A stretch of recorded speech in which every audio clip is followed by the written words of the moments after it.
So I'm currently behind the wheel of the 2024 Toyota Grand Highlander. And this thing features a few different drive modes, and I want to take a moment to showcase those modes and talk about what they change in the vehicle. So how you change between the different drive modes in this vehicle is this toggle and buttons located on the center console right next to the armrest.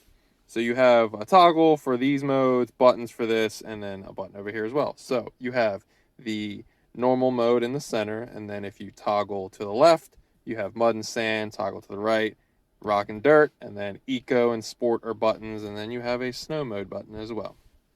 Now, the best way to describe is the two modes up top, they're going to be changing the traction of the vehicle, whereas these modes are going to change the engine response. So what where the gear changes will happen in the rev range, and then snow. Industry standard is snow basically locks you into the vehicle will kind of accelerate from like second gear.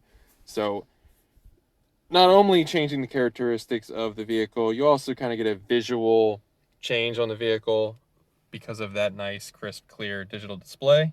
So I'm currently in the normal mode. It's kind of got this like purplish hue. I'm going to push eco. Kind of has like a green tint to it, as you can see.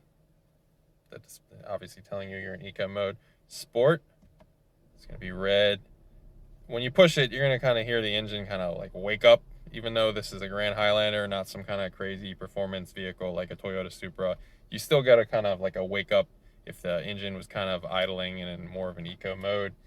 Then I'm going to toggle to mud and sand. Cool off-road colors, more dusty, rigid. You see all this collision stuff over on the right has been turned off, as well as the traction control turned off as well.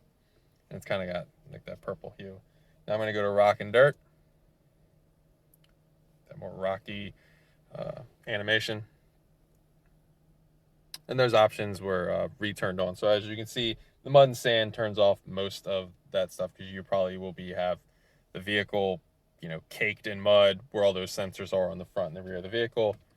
And then snow, when you push that, it just puts a little indicator right there that you're in snow. Whereas all the other ones, obviously, the eco was in that spot. Sport, the text will be in that spot, but there's no animations for snow because that kind of just puts you in second gear kind of from a launch perspective. And I'm not saying launch control, but just, if you're at a red light and you're in a couple inches of snow, you don't really want to be sitting there spinning in first gear. But that is basically the drive modes in the 2024 Toyota Grand Highlander. If you have any questions about these modes that I didn't answer in the vehicle, be sure to leave them in the comments below. Thanks for watching.